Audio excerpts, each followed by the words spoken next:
Jack की आंख खुली तो उसने देखा कि वह उंगली जितने छोटे छोटे लोगों के एक झुंड से घिरा हुआ है। उसके पूरे शरीर पर रस्सियां इतनी कसकर बंधी थीं जैसे किसी ने उसे नए साल का पेड़ बना दिया। उसने थोड़ी ताकत लगाकर खुद को छुड़ाने की कोशिश की तो उसके आसपास खड़े छोटे लोग डर कर इधर उधर भाग गए। जैक को लगा कि यह सब सिर्फ एक सपना है, इसलिए उसने आंखें बंद करके दोबारा जागने की कोशिश की, लेकिन सेना के जनरल ने उसे मौका ही नहीं दिया। उसने भाला उठाया और जैक के पैर के अंगूठे में चुभो दिया। सुई जैसी तेज चुभन से जैक को समझ आ गया कि यह सपना नहीं है। छोटे लोगों ने फिर से उसके शरीर में कांटे वाले हुक फेंके और उसे दोबारा बांधने की कोशिश करने लगे। दर्जनों लोग रस्सियां खींचने लगे। जैक का ध्यान नहीं गया और वह संतुलन खोकर नीचे गिर पड़ा। जनरल ने मौका देखकर जैक को एक बड़े गड्ढे में गिरवा दिया और जैक फिर से बेहोश हो गया। जब उसकी आंख खुली तो उसने देखा कि हजारों छोटे लोग उसे उठाकर अपने महल की ओर ले जा रहे हैं, लेकिन राजा इस अचानक आए विशाल आदमी को देखकर खुश नहीं हुआ। उसने आदेश दिया कि जैक को एक बड़े जेल खाने में बंद कर दिया जाए। जेल में खाने की ज्यादा व्यवस्था नहीं थी, लेकिन छोटे लोगों के लिए जो खाना बहुत था वह जैक के लिए बस कुछ कौर जैसा था। फिर भी उसने जैसे तैसे अपना पेट भरा। अगले दिन जनरल फिर उसके पास आया। उसी दिन राजकुमारी को दुश्मनों ने अगवा कर लिया था। जनरल तुरंत जैक के कान पकड़कर इधर उधर दौड़ने लगा। वह पवन चक्की की तरह घूमता हुआ तेजी से महल की ओर भागा। महल पहुंचकर जनरल ने जैक को जमीन पर लेटने का इशारा किया। फिर उसने एक शानदार कलाबाजी लगाई और सीधे नीचे उतरा। जैक को पता चला कि राजकुमारी मुसीबत में है, इसलिए उसने मदद करने की पेशकश की, लेकिन जनरल को डर था कि सारी तारीफ जैक को मिल जाएगी। उसने जैक को वहीं खड़े रहने का आदेश दिया और खुद अपनी 1 सेंटीमीटर लंबी तलवार निकालकर राजकुमारी को बचाने निकल पड़ा। जब हालात और ज्यादा खराब हो गए तो जनरल का सहायक आदेश भूल गया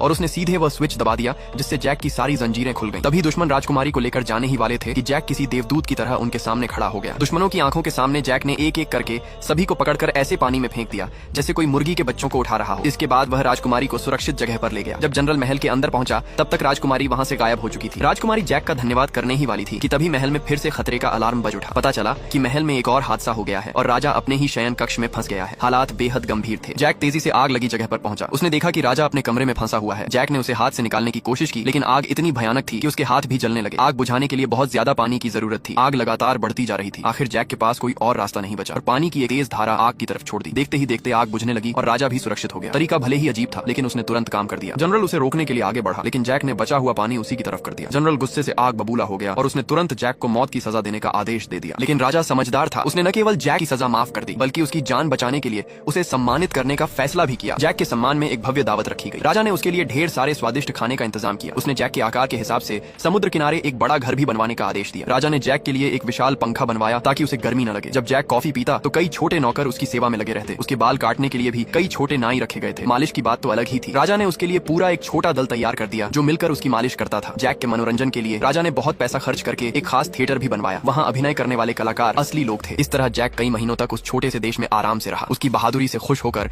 राजा ने उसे देश का महान सेनापति भी घोषित कर दिया। लेकिन जनरल को यह बिल्कुल पसंद नहीं आया। उसने गुस्से में आकर अश की सारी सुरक्षा व्यवस्था बंद कर दी। दुर्भाग्य से समुद्र के उस पार बैठे दुश्मनों ने यह सब देख लिया और तुरंत हमला करने का आदेश दे दिया। फिर भी जैक जानता था कि अब वह इस देश का महान सेनापति है और अपने लोगों की